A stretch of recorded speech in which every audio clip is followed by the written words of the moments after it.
ఈ కార్యక్రమాన్ని ఉద్దేశించి తొండంగి మండల అధ్యక్షులు పార్టీ అధ్యక్షులు శ్రీ సొక్క అప్పారావు గారిని ప్రసంగించవలసిందిగా కోరుచున్నాం.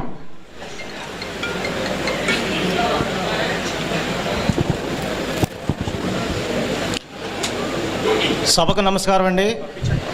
ఈరోజు తుని నియోజకవర్గం తెలుగుదేశం పార్టీ సమావేశానికి ముఖ్య అతిథులుగా మన మాజీ మంత్రివర్యులు అలాగే పొలిటిబ్యూరో సభ్యులు వారికి ధన్యవాదాలండి. అలాగే మన మేడం గారికి తుని నియోజకవర్గం ఎమ్మెల్యే గారికి ధన్యవాదాలండి.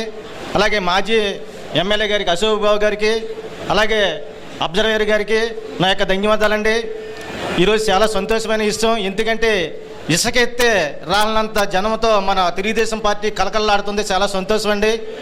ముఖ్య ఉద్దేశం ఏంటంటే, నాకు గత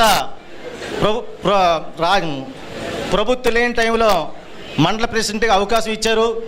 అవకాశం ఇచ్చినందుకు నేను మా తొండంగి మండలంలో మా మేడం గారు కూడా ప్రతి ఇంటికి మేడం గారు అయితే ఎక్కడికి వెళ్ళారో ఆ ఇంటికి ప్రతి ఇంటికి తిరిగి నేను చాలా కష్టపడ్డాను. మండలం అంతా ప్రతి ఇంటికి కూడా మేడం గారు ఎక్కడికైతే వెళ్ళారో అక్కడ ఉండి నేను కష్టపడి తిరిగాను. మరి ముఖ్యంగా ఈరోజు మళ్ళీ రెండోసారి అవకాశం ఇచ్చారు. సార్కి చాలా ధన్యవాదాలండి. ఎందుకంటే కష్టపడి పనిచేసే వాళ్ళని ఎప్పుడు కూడా మన నాయకులు పెద్ద ఆయన గుర్తించి పదవులు ఇస్తారు. అలాగే మా తొండంగి మండలంలో సుమారు 784 మందికి ఈరోజు పదవులు ఇవ్వడం జరిగిందండి. ఎందుకంటే ఫస్ట్ స్థానంలో తొండంగి మండలానికి ఎక్కువ పదవులు ఇచ్చారు.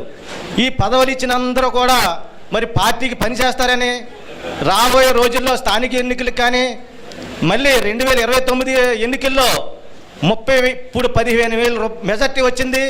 రానున్న ఎన్నికల్లో మనందరం కష్టపడి 30,000 మెజార్టీతో గెలిపించాలని మరొకసారి ధన్యవాదాలు తెలుపుకుంటూ ఈ యొక్క అవకాశం ఇచ్చిన ఈ యొక్క సార్కి మరొకసారి ధన్యవాదాలు తెలుపుకుంటూ సెలవు తీసుకున్నాను సార్. మీరందరూ కార్యకర్తలందరూ ఆలకించాలి.